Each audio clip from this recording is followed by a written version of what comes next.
मध्य प्रदेश की पवित्र धरती, नर्मदा नदी की शांत धारा और उसी के बीच एक दिव्य द्वीप जो ऊपर से देखने पर ओम जैसा दिखाई देता है।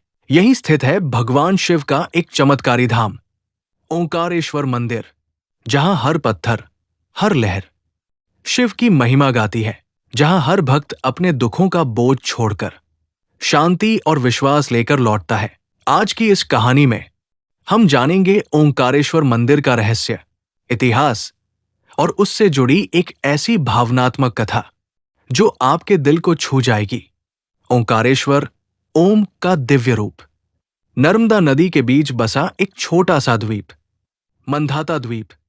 कहा जाता है कि जब आप इस द्वीप को आसमान से देखते हैं तो इसका आकार ओम जैसा दिखाई देता है। ओम, जो सृष्टि का पहला स्वर है जिससे पूरी दुनिया की उत्पत्ति हुई, और इसी कारण यहां स्थापित शिवलिंग को कहा जाता है ओंकारेश्वर ज्योतिर्लिंग।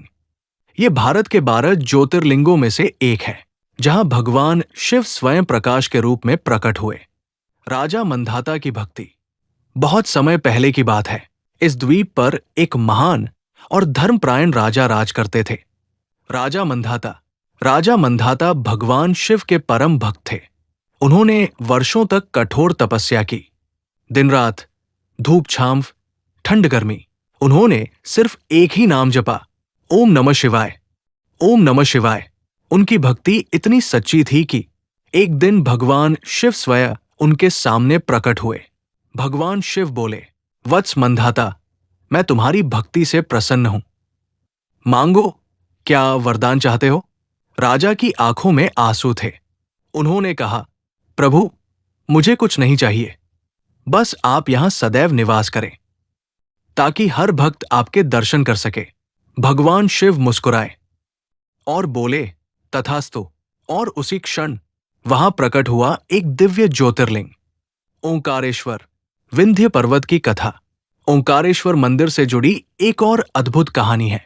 एक समय की बात है, विंध्य पर्वत को अपने बल और शक्ति पर बहुत घमंड हो गया था। वो सोचने लगा, मैं सबसे महान हूं, मुझसे बड़ा कोई नहीं। लेकिन जब उसने हिमालय की महिमा सुनी तो उसका अहंकार और बढ़ गया। विंध्य पर्वत ने भगवान शिव की तपस्या करने का निर्णय लिया और उसने हजारों वर्षों तक कठोर साधना की। अंत में भगवान शिव प्रकट हुए और विंध्य पर्वत को दर्शन दिए। विंध्य ने कहा, प्रभु, मुझे सबसे महान बना दीजिए। भगवान शिव ने उसे समझाया, सच्ची महानता विनम्रता में है, अहंकार में नहीं। विंध्य पर्वत को अपनी गलती का एहसास हुआ और उसने भगवान शिव से क्षमा मांगी। भगवान शिव ने उसे आशीर्वाद दिया और यहां प्रकट हुए ओंकारेश्वर रूप में। एक गरीब भक्त की कहानी। यह कहानी है एक गरीब किसान की, जिसका नाम था रामू।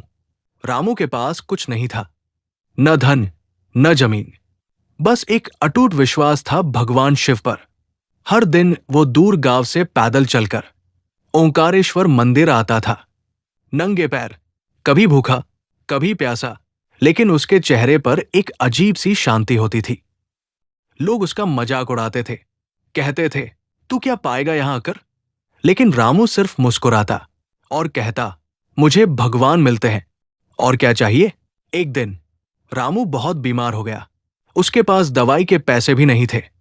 फिर भी वो मंदिर जाने के लिए निकल पड़ा। रास्ते में ही वो गिर पड़ा। तभी एक साधु वहां आए।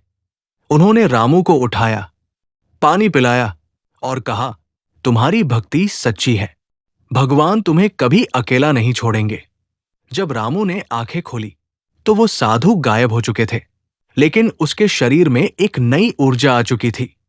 वो किसी तरह मंदिर पहुंचा और शिवलिंग के सामने गिर पड़ा। भोलेनाथ, अब बस आप ही सहारा है। और तभी मंदिर के अंदर एक तेज प्रकाश फैला। रामू की आंखों से आंसू बह रहे थे और उस दिन उसकी सारी बीमारियां दूर हो गई। लोग हैरान थे, लेकिन रामू सिर्फ एक बात कह रहा था, ये चमत्कार नहीं, ये मेरे भोलेनाथ का आशीर्वाद है। ओंकारेश्वर का आध्यात्मिक महत्व। ओंकारेश्वर मंदिर सिर्फ एक तीर्थ नहीं, ये एक अनुभव है। यहाँ आने से मन को शांति मिलती है, नकारात्मक ऊर्जा दूर हो जाती है। नर्मदा नदी की धारा और मंदिर की घंटियों की आवाज एक ऐसा माहौल बनाती है जो आपको भीतर से बदल देता है।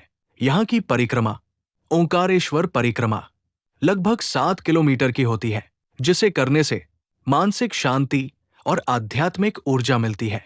आज का ओंकारेश्वर, आज भी लाखों श्रद्धालु हर साल यहाँ आते हैं। देश विदेश से सावन के महीने में यहाँ का नजारा अद्भुत होता है।